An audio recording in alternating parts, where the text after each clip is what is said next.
नमस्कार। हिंदी की कक्षा में हमने देखा था कि भाषा क्या होती है और लिपि क्या होती है। तो हमने देखा कि जब हम अपने विचारों को बोलकर प्रकट करते हैं या लिखकर प्रकट करते हैं तो वो भाषा के रूप हैं। तो लिखना, जब हम किसी भाषा को लिखते हैं, वो भाषा या वो शब्द या वो वाक्य सही है या गलत है, वो जानकारी जिससे हमें प्राप्त होती है उसे हम व्याकरण कहते हैं। तो आज का जो हमारा टॉपिक रहेगा वो रहेगा व्याकरण। व्याकरण है क्या? व्याकरण क्या है?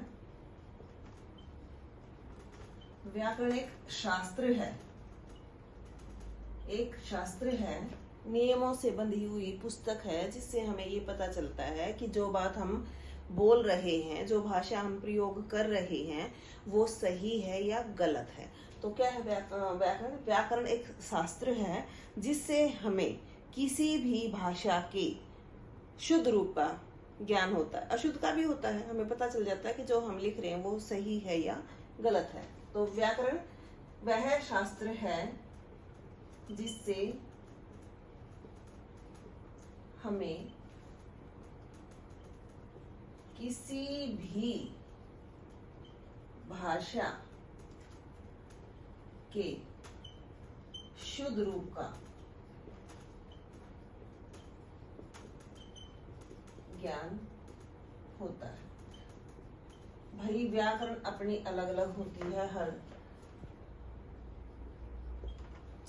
देखो, हमारी हिंदी की अलग से व्याकरण है, इंग्लिश को देखते हैं तो वहां अलग से है। जैसे एक छोटा सा एग्जांपल हम देखते हैं, जैसे मैं खाना खाता हूँ। अब देखो, यहाँ तो हिंदी में ठीक है, मैं खाना खाता हूँ, लेकिन इंग्लिश में हम लिखेंगे आई ईट। ईट मीन्स ये खाना, खाना जो चबाते हैं हम, आई ईट फूड। तो यहाँ ये आता है, यहाँ ये आएगा, मतलब इसमें क्रिया पहले आएगी, क्रम पहले आएगा, कर्ता क्या आएगा, वो हर नियम, हर भाषा का जो नियम होता है वो अलग होता है। तो हर लैंग्वेज की, हर भाषा की जो व्याकरण है वह अलग से है। तो हमें पता चलता है कि किसी भी भाषा को हम किस तरह से शुद्ध रूप में लिखते हैं, वो उसकी ग्रामर से या व्याकरण से हमें पता चलता है। तो व्याकरण के 3 भेद होते हैं। जो व्याकरण है उसके 3 अंग हैं। एक है वर्ण विचार, दूसरा है शब्द विचार और तीसरा है वाक्य विचार। तो व्याकरण के 3 अंग हैं, ये इसके अंग हैं।